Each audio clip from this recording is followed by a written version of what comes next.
திருப்புலம்பம். சிவபெருமான பெரிய நேர்ந்ததை வருந்தி மாணிக்க வாசகர் பாடிய பாடல்களை கொண்டதுதான் திருப்புலம்பல் பதிகம். அடுத்து குலாபத்து. சிவானந்த அனுபவம் தடைபடாத இருக்கணும் அப்படிங்கிறத பற்றி சொல்ற பாடல்களை கொண்ட பதிகம் குலாபத்து. அற்புதப்பத்து. இறைவன் தம்மை ஆட்கொண்டருளிய அதிசயத்தை போற்றி மாணிக்கவாசகரால் அற்புதமாக பாடப்பட்ட பதிகம். சென்னிப்பத்து. சென்னி அப்படின்னா தலை அப்படின்னு பொருள்.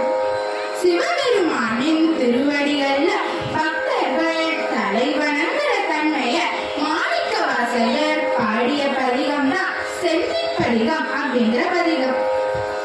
திருவார்த்தை. திருவார்த்தை அப்படின்னா அறிவித்து அனுப்புதல் அப்படின்னு பொருள். இறைவனோட அருட்செயலான பரவாயில்லை பற்றி சொல்ற பாடல்களோட தொகுப்பே திருவார்த்தை அப்படிங்கிற பதிகம். என்ன பதிகம்? இறைவனை வந்தடைய வேண்டும் அப்படிங்கிறதுக்காக அன்பரின் குறிக்கோளை எடுத்துரைக்கிற பாடல் தான் என்ன பதிகம். யாத்திரை 10. உலக இன்பங்களை விட்டு சிவபுரத்துக்கு செல்லும் மோட்ச பயணத்தை பற்றிய பதிகம். திருப்படை எழுச்சி. தொண்டர்களாகிய படைகள் மாயையாகிய படைய வெல்வதற்கு எழுந்து செல்வத குறிக்கும் பதிகம். திருவெண்பா. அழகிய வெண்பாக்களான ஆனது, அதனால இது திருவெண்பா பதிகம் அப்படின்னு சொல்லப்படுது. பந்தாய நான்மறை.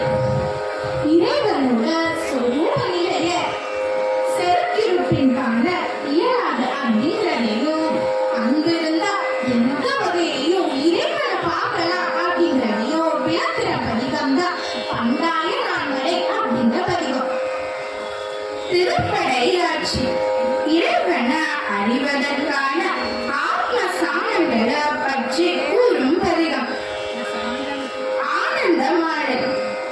இறைவனை வணங்குபவர்கள் அனுபவிக்கும் ஆனந்தத்தின் இயல்பை விவரிக்கும் பாடல்கள் கொண்ட பதிகம். அச்சோபத்து. சிவபெருமான் தனக்கு செய்த அருளை எண்ணி வியந்து நெகிழ்ந்து போற்றும் வகையில அமைந்த பாடல்களை கொண்டது இத்திருப்பதிகம். திருச்சிற்றம்பலம். மாணிக்கவாசகர் பொற்பாதங்கள் போற்றி போற்றி. தென்னாடுடைய சிவனே போற்றி. எந்நாட்டவர்க்கும் இறைவா போற்றி. காவாய் கனகத்திரளே போற்றி. கைலை மலையானே போற்றி போற்றி. காற்றாய் எங்கும் கலந்தாய் போற்றி. கைலை மலையானே போற்றி போற்றி.